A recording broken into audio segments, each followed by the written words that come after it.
Guys, next question deals with the question of somebody, if you've got a family member who has really given into the ideas and the culture of the sexual revolution, how do you start conversations with that family member without basically closing the door in the future? How do you start that conversation with them when you see that they've gone down a road?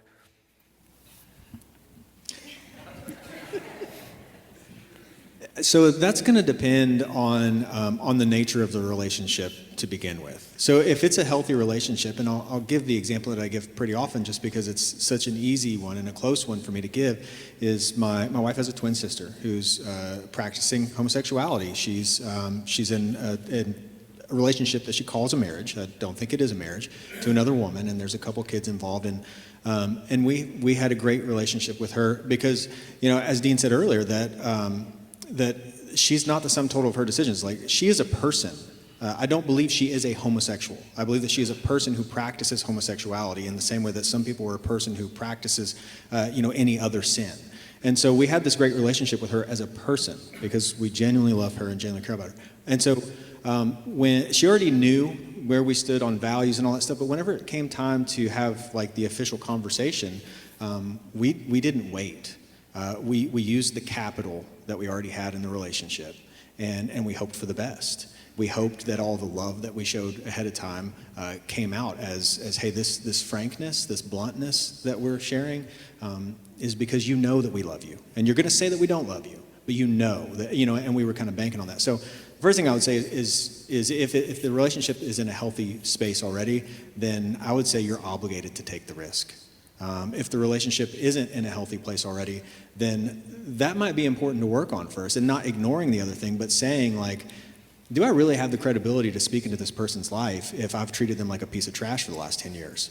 Maybe I need to start treating them nice and inviting them, over for dinner and things like that.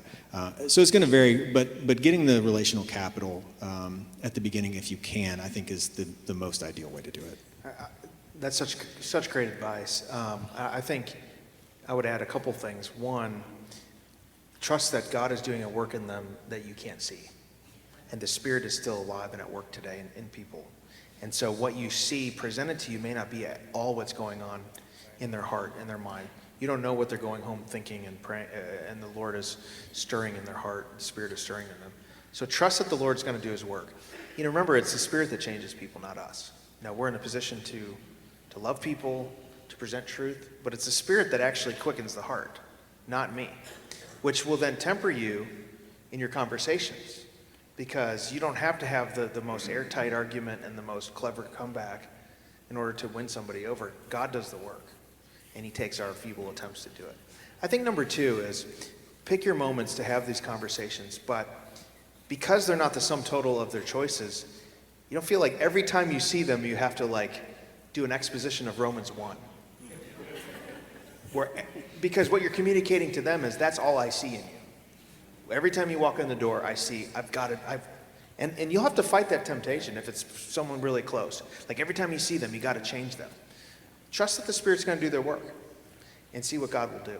And think about your own conversion, your own journey, and how God led you as well. I also need to own this real quick. I just realized I've called you Dean twice, and your name is Dan. I was like, I can let that go, but this is being recorded, so I better just go ahead and own it. That's all. I would only add to what's been said that when you open your mouth and speak the truth, you do so knowing and prepared that it could end up costing you that relationship as well.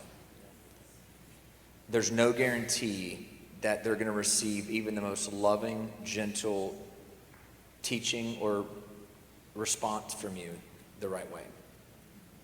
Katrina and I have experienced this firsthand as well with someone who we truly love and think the world of. And the conversation that I had, couldn't be more gentle and loving and trying to plead with them from the Bible.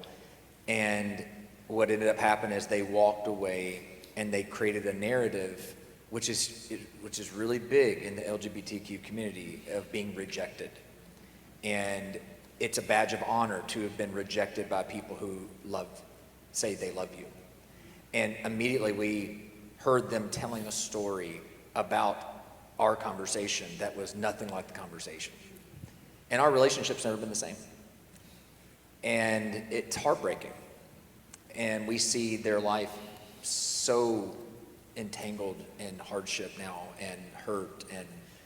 And so you just got to be prepared when, and I think it's right to go there. I think it's right to use that relational capital. I think as Christians it's faithful to speak up. But you just need to know that no matter how loving, gentle, wise you are in doing it, it still may end up costing you the relationship. And you just have to know that.